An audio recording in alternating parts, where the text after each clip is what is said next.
Hello, this is Mr. P, and today we're going to continue our study of conic sections by looking at the geometric view of the ellipse. And just as a quick review, we start out with the geometric definition of the circle, which was the set of all points equidistant from a point. That point we called the center. And the geometric view of the parabola was the set of all points equidistant from a point and a line, and we call that point the focus. And now we're going, with the ellipse and also with the hyperbola, we're going to be working with two foci. And foci is the plural of focus. You have one focus and you have two foci.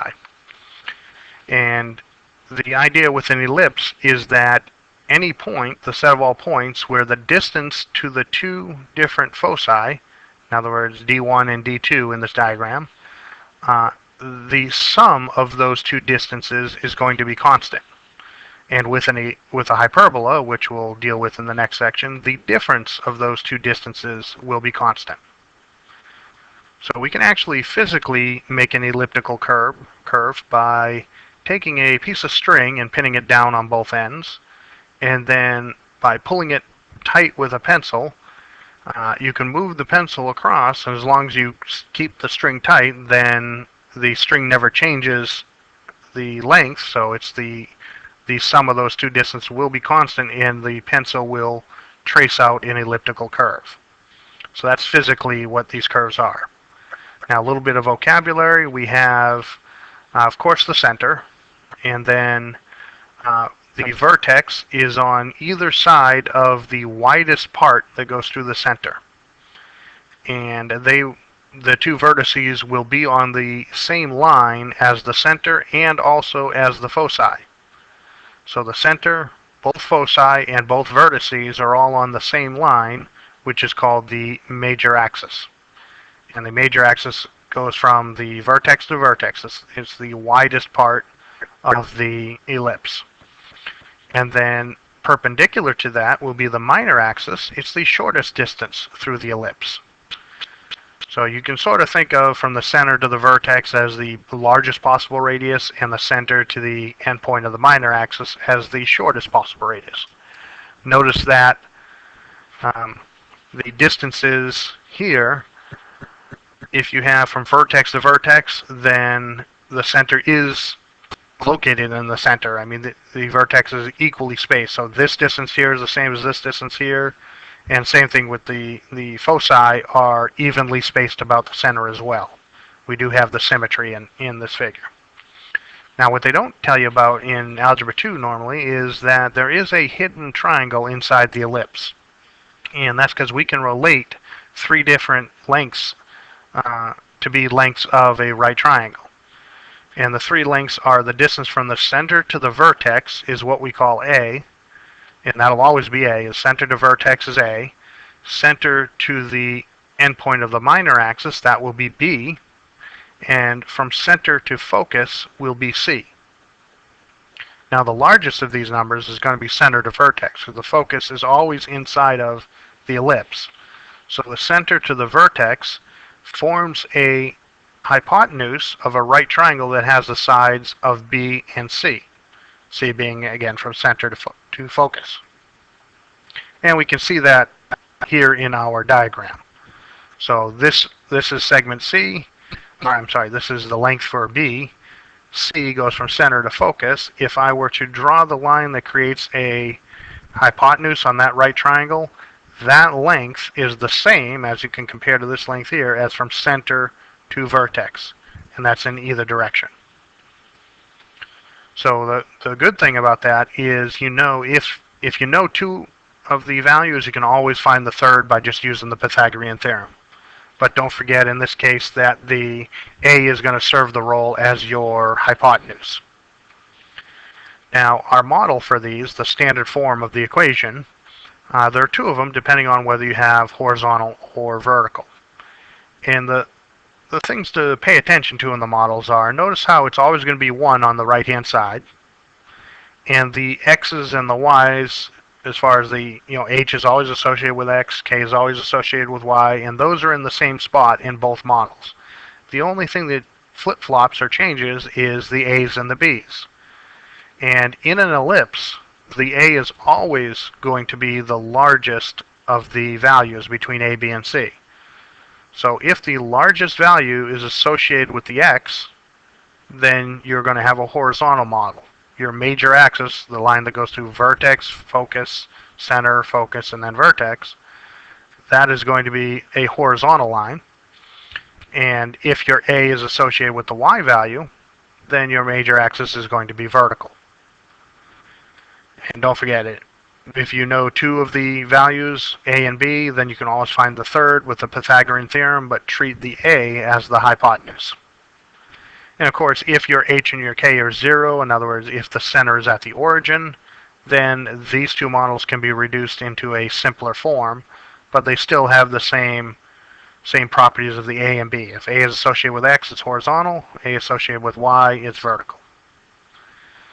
Also, there is a formula for the area of an ellipse, which most people are unaware of. It's area equals AB times pi. And we said before, you can think of A from center to vertex as the largest possible radius, and you can think of B as the shortest possible radius. And therefore, area is going to be A times B times pi, which, if you compare that to the area for a circle, the A and the B in a circle are going to be the same. The radius is the same no matter what direction you have. So if A and B were the same, you would have a circle. So let's not distinguish between A and B in that case and call it R. Then you'd have R times pi, which is pi r squared. So you can actually see that the equation for the area of a circle is a special case of the equation of the area of an ellipse, which is more useful because in nature you see elliptical curves more often than you do see circles. Alright, so let's see the problems and what we have to be able to do with these properties. We're going to start out with finding the standard equation of an ellipse. So here we have an ellipse has foci at 0, 1 and 4, 1 and has a major axis length of 6. So with a little detective work, we want to first realize that our foci are evenly spaced about the center. So we have 0, 1 and 4, 1. The only thing that's changing is the x value. So that right there tells us that this is going to be a horizontal model. So we're talking about left and right of the center.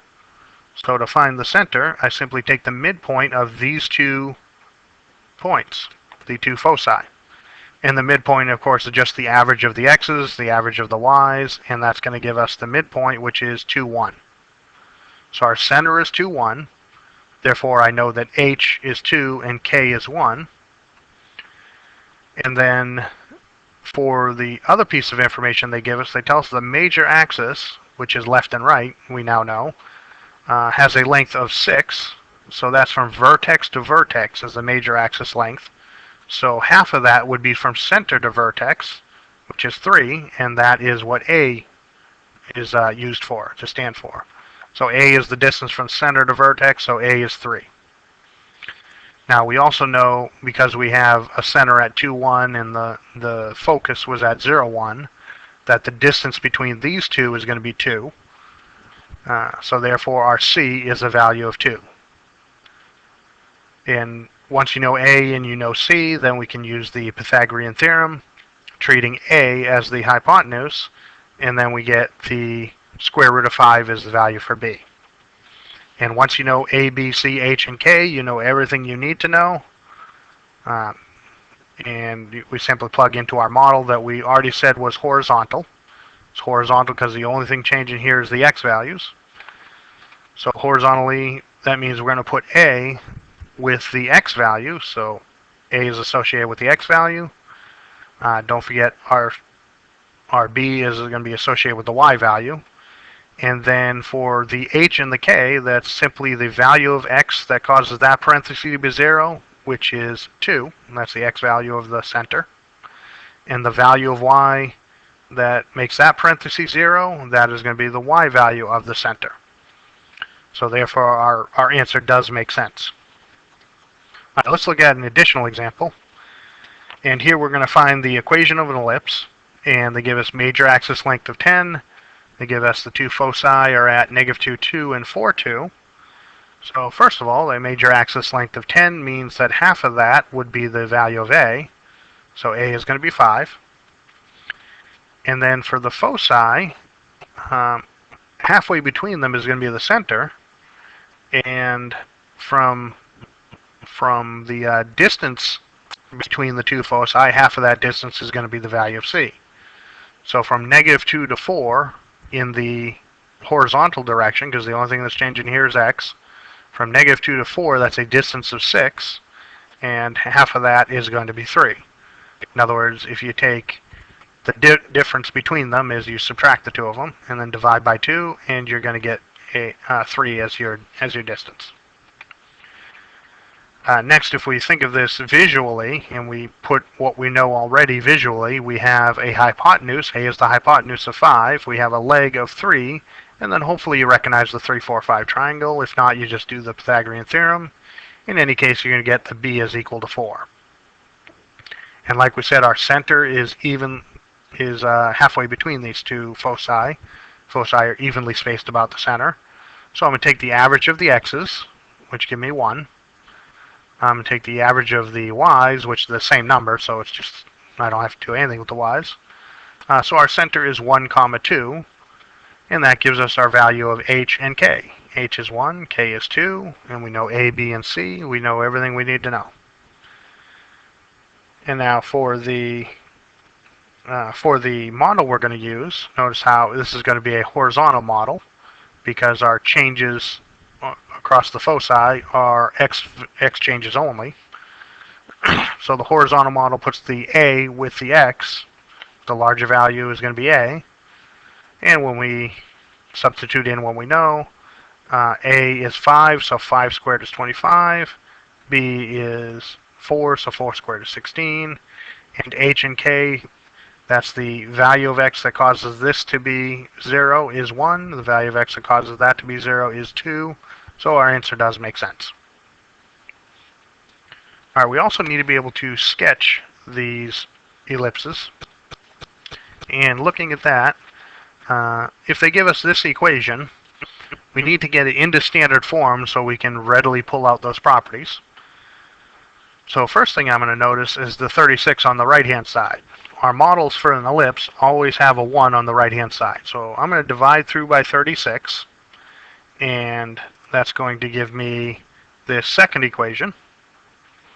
And then a little bit of simplifying, 4 over 36 reduces to 1/9. But rather than write it as a 9, I'd rather write that 9 as 3 squared so I can easily see what my value of A and B is. And 36 I'm going to write as 6 squared. Once I've written them both like that, then I can easily see which one is A. A is the larger of the two. So A is 6, B is 3. And now I can notice the larger one is associated with the Y, so we do have a vertical model. And our center is going to be 0, 0, because notice how there's no adjustments to the x's and the y's. There's no plus or minus anything inside the squared function. So the paragraph explains a lot of it for you, but basically the easiest way to do this is once you know your center, go ahead and plot your center, and then simply look at in the x direction, in other words, associated with the x direction, we're going to go left and right 3 units. So from the center, left 3 units, make a point, right 3 units, make a point. And then in the y direction, I'm going to go up and down 6 units.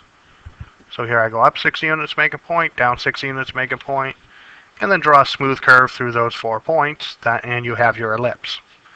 When you look at it that way, it's just pretty straightforward. All right, let's look at an additional example, of course. And remember, on these additional examples, I do encourage you to pause and try to work the problem out yourself first. But if we look at this, we have an equation not in standard form. So I'm going to take the right-hand side, which I know I want to be 1. I'm going to divide through by 16. And when I reduce, I get x squared over 1, y squared over 4 equals 1. But to make it easier to see the values for A and B, I'm going to rewrite these as squares. So 1 is really 1 squared, and 4 is really 2 squared. That way I can easily see my values of A and B. A is 2, B is 1. And I can actually identify that. A is 2, B is 1, because A is the larger of the two. And again, my center is going to be the origin because there are no adjustments to the x's and y's. So my center is 0, 0. The larger of the two numbers is associated with y, so we have a vertical model. So my vertices are going to be up and down from my center. And they're going to be up and down a units, which is 2 units. So if I take 0, 2 and go up and down 2 units, I get 0, 2 and 0, negative 2. But again, visually, if I just plot my center, which is the origin, so from the origin in the x direction, I go 1 unit left and right, make the points. In the y direction, I go 2 units up and down 2 units, make the points, and draw a nice smooth curve through them, and you have your vertical ellipse there. All right, last thing we're going to look at is being able to complete the square to get this into standard form. Excuse me. And with the ellipses, you're going to have to at least one time factor out a leading coefficient. Because with the circles, when we're completing the squares, they're pretty easy because the coefficients of x squared and y squared were always the same coefficient. But here, they're going to be different. So with at least one of them, you're going to have to factor out while completing the square. And let me show you how to do that. We're going to start with the original equation.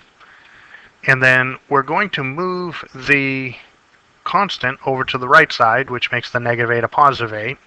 And then we're going to group the x terms and we're going to group the y terms.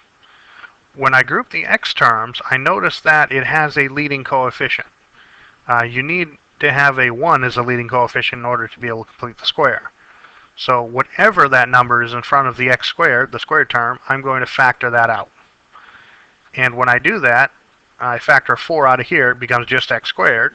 And factoring a 4 out of negative 8x gives me negative 2x. And then I leave a space to complete the square. And notice, luckily, I do not have to do that with the y's because the leading coefficient was 1 with the y's. So here, to complete the square, I look at my linear term, my linear coefficient, and I divide by 2 and square it. So 2 divided by 2 is 1, squared is 1. So I'm going to add 1 inside the parenthesis to complete the square. However, this is where you have to be careful, because I didn't change the total value of the left-hand side by just 1. Because I have this 4 on the outside here, when you distribute the 4, you're going to get 4 times 1. So by putting a 1 here, I change the total value on the left-hand side by 4 times 1. That's why that is what I have to add on the right-hand side in order to preserve equality. Now with the y values, we do it just like we did with the circles. We have the linear coefficient divided by 2 is 2, square it, you get 4, and you add 4 to both sides to preserve equality. So now the parentheses are both perfect square trinomials. We're going to combine the like terms on the right. That combines to be 16, and we're going to factor the trinomials to have perfect square binomials. And notice how the sign of the middle term is going to be the sign in between the two terms in the parenthesis. So if this is negative, this is negative. If this is positive, this is positive. And now we have pretty much where we started in the last problem. We're going to take the 16 and divide through by that because I want a 1 on the right-hand side. And when I do that and simplify, I can write 1/4. I can write the 4 as 2 squared. I can write the 16 as 4 squared, and we have it in standard form. Once we have it in standard form, then I should automatically be able to see my center is going to be positive 1, negative 2. That's the value of x that causes the parenthesis to be 0, value of y that causes that parenthesis to be 0. So my center is easy to find, 1, negative 2. And if I know a and b, a being the 4, b being the 2, then I can simply, again, use the Pythagorean theorem, treating a as the hypotenuse. And if you do it properly, you get 2 root 3 for your value of c. Now I know A, B, C, H, and K. I know everything I need to know. So I'm going to start with the center, which is HK. So center is 1, negative 2. That's my center. Since the larger value is associated with the y, then I'm looking at a vertical model. So the vertices are going to be up and down from the center. Specifically, it's going to be up and down a units from the center. Up and down means I'm going to apply these 4 units to the y value. So negative 2 minus 4 is negative 6. Negative 2 plus 4 is positive 2. These are the coordinates of the vertices. For the foci, again, we're going up and down. And we're going to use this many units, c units, which is 2 root 3. So the foci will be 1 comma, negative 2 plus or minus 2 root 3. And of course, let's give you an additional example. Here we have this equation, and notice how when I go ahead and group my terms, I'm going to move my 2 over to the other side. Negative 2 becomes a positive 2. Group the x's, group the y's, and it turns out I'll have to factor both of these. Groupings will have to factor out the leading coefficient. So with the x's, I factor out a 2. With the y's, I factor out a 4.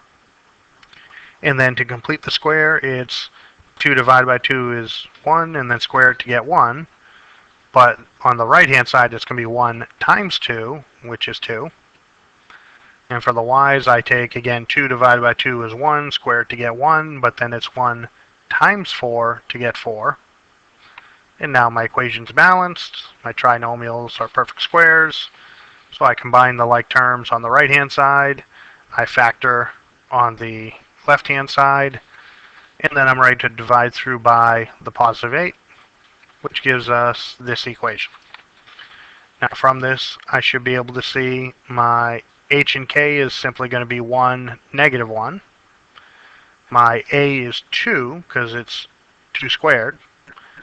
And my b is going to be square root of 2, because square root 2 squared is 2. So visually, and don't discount, even though they don't tell you to sketch it, sometimes it helps to give a little sketch here. Visually, if you notice, your a is 2, which is the roll of the hypotenuse, and b is square root of 2, then your other leg must be the square root of 2, because hopefully you recognize a 45, 45, 90 triangle. So a, b, c, h, and k, we know those values. That means the center is going to be hk, which is 1, negative 1. We have a horizontal model because the larger number is associated with the x value. So the vertices are going to be left and right of the center. Left and right means I apply the changes to the x value. So 2 units left and right means 1 minus 2 gives negative 1, 1 plus 2 gives 3. So these are the coordinates of the vertices. For the foci, we have, again, left and right, but it's going to be c units, so plus or minus square root of 2, and apply that to the x value. So it's going to be 1 minus root 2 comma negative 1, and 1 plus root 2 comma, that should be a negative 1. Let's go ahead and change that. So that should be a negative 1. And then we have the correct answer. And we're done.